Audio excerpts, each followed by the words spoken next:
Mr. Speaker, I heard some of my colleagues speaking about the first time a government is setting aside money to compensate people.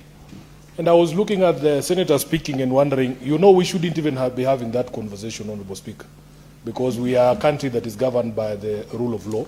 There shouldn't be people to compensate in the first place. This matter is very passionate. I'm very passionate about this matter, and it's very close to my heart, Honorable Speaker.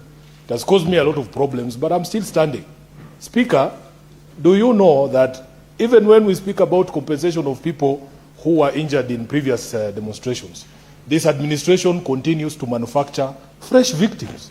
You have heard the senator of Kakamega about the protests that were happening in Ikolomani. People here, the senators here are aware that we lost 2 people in Laikipia who were protesting the decision by this government to set up an Ebola containment facility in Laikipia. We are manufacturing more victims before that 2 billion shillings hits the accounts of the people we killed in previous protests, Honorable Speaker. Those of you, I know we were on recess, those of you who were around Nairobi during the anniversary of the June 25th protests, and even Sabasaba, Honorable Speaker, this entire city was cordoned off.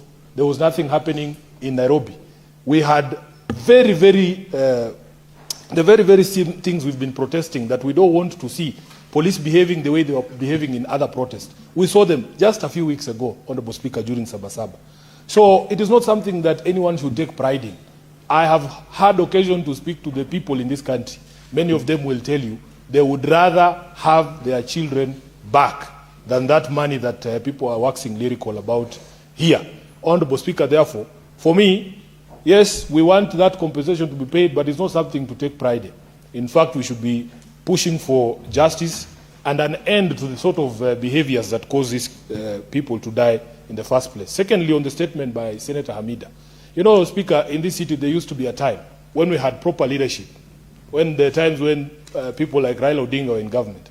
If you have built a structure on a road reserve, that structure used to be removed.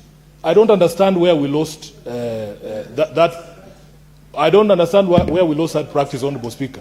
Those of you who remember, there was a very big building opposite Timol on Langata Road that had been built on a river. And I remember we had this, we are securing our riparian areas. That building was brought down. When we were building the southern bypass, Honorable Speaker, instead of the government telling the people who have built houses on the southern bypass, we went and carved space inside our national park to make room for the southern bypass. How I wish, Honorable Speaker, we could all agree that it is extremely selfish. Can you imagine the entire city coming to a standstill after rains and all of us drowning there just because one person has decided that they have to put a